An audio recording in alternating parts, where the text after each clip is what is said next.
Hey guys, it's been a rough morning. I got pulled over on the way to work.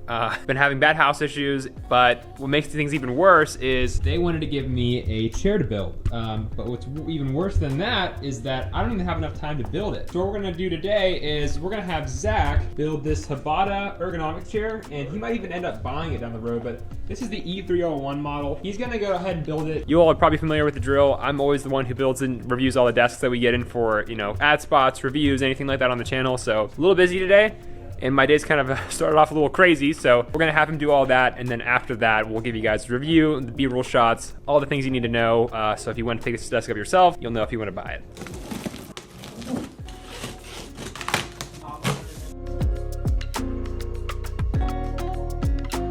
So I don't know if I'm tripping or not, but there's a lot of components here for just this ergonomic chair. I mean, first of all, you have this whole box right here. You have a box I haven't opened. You have, it looks like these rails that are kind of lubed up. You have the control unit here for how you're gonna raise and lower and, adjust the leaning feature. You got more bags. Yeah, I mean, maybe I'm thinking like there's a bit too much, but there's definitely a lot of components to the chairs. A lot of stuff is actually much heavier than I thought it was gonna be too. And then it looks like this like silver platinum looking finish. So yeah, it's gonna be an interesting looking chair. I'm gonna go ahead and start this while I have the extra time, and then I'll probably have Zach take over in just a little bit. So enjoy the time lapse.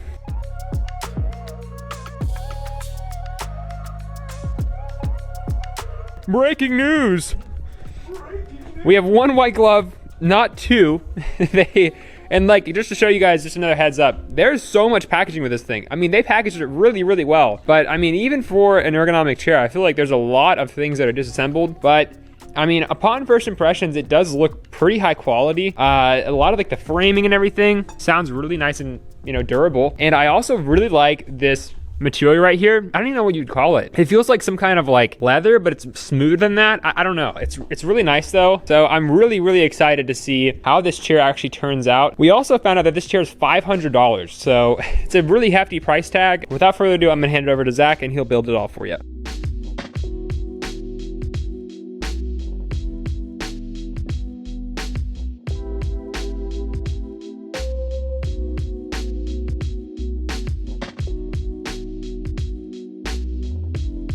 All right guys, the chair is built thanks to Zach. Upon sitting on this chair, first and foremost, there's a couple things that I want to go through with you all about the whole thing. I took a minute or two to sit down and kind of figure out all the features and everything that I've found out on this chair. So starting with the armrests, I've never seen any other armrest do this ever. So it does this weird thing where you like lift them up, and I don't really know how you would actually use this, but for some reason they lift up. And unless you have like a really tall desk and you're sitting pretty low and you want to like hang your arms forward, I guess you could see yourself using this, but I'm not too sure why they made that even a thing in the first place, but weird little quirk, I guess you can call it. As far as the height adjustments go, they raise it up and down pretty easily with your typical side buttons, but something that kind of feels a little weird. Maybe it's more of like an ergo chair thing, but these armrests are pretty high up, upon being mounted. They're around my hip right now, and then on a normal chair you can kind of see it's usually a couple inches lower to where it starts out at. So these are probably going to be more so used more frequently, and it might sometimes, depending on your desk, get in the way depending on how high up you want to sit. So just keep in mind for that. They do move left and right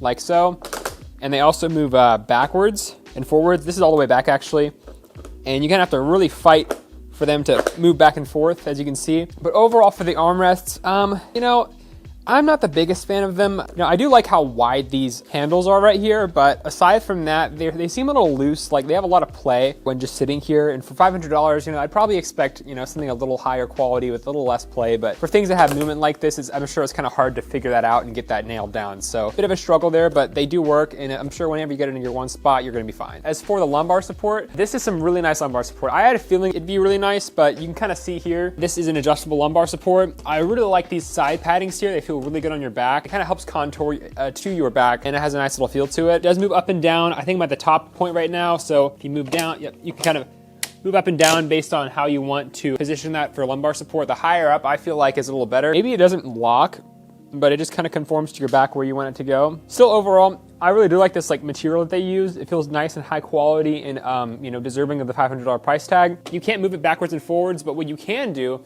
is move the actual seat cushion back and forwards, which I've never even seen before on any other chair that I've reviewed. So they have like a little lever right here, and essentially what you do is you pull this up, and then you can see I'm moving my actual seat cushion back and forth. So where that lumbar support hits you and you know how close you are to that chair, that actually changes a lot, and it's a really cool feature. And it also helps you hit that lumbar support a little differently too. So as far as your other handle goes, you have your typical recline and lock full recline. So if you push in, you're locked.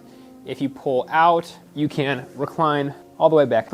It does recline back pretty far as well, so that's kind of a nice feeling. It does get a little like loose in the back. Some of the chairs, like the Proto Arc Ergo 100, has that little adjustment knob, which you can adjust how, you know, stiff that move back feature kind of works. This one doesn't have that, so just kind of what you get out of the box. The last feature that I want to talk about, aside from the headrest, is going to be this flip out feet thing. So you basically will roll it out like this, and then you flip up.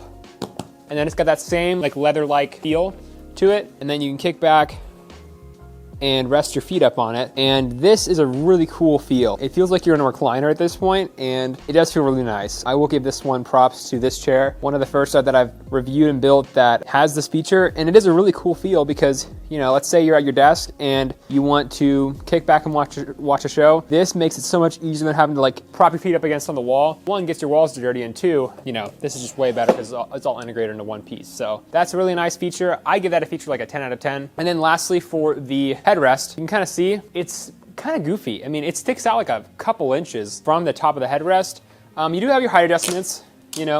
Again, with like the same thing as the armrest, you kind of have to pry pretty hard for it to move up and down, but it does have those features there. Just move up and down like that, and three-way adjustments for the angle at which you want to hit your head at. You got all the features there for sure, and then even this piece will move backwards and forwards. So tons of features as far as the headrest goes. No complaints there. That's pretty much gonna wrap up everything for this chair feature-wise. Would I buy it for $500? I probably would still look around. If you really like the features of this chair and you can't find any other ones with like the kick-out footrest, or you know, this color scheme and this style like mesh, 100%. It's a pretty good chair. Realistically, I think it's probably more so deserving of like the $400 price tag. I'd see that being a really good, you know, bang for a buck considering all the features you get when you're looking at a chair like this. But as far as everything else on this chair, I mean, build quality is there. I took Zach only like 30 minutes to build, so it doesn't seem like too bad of a chair to build and set up. But I'd probably still opt for something like I have at home, which is like a $500, $550, like thicker, wider chair. I'm just not like the biggest fan of ergo chairs personally. That'll wrap this review on the Hbada E3. And I'll leave a link in the description down below if you want to check one of these out. But again, thanks for watching to the end if you did, and I'll see you guys in the next one. Peace.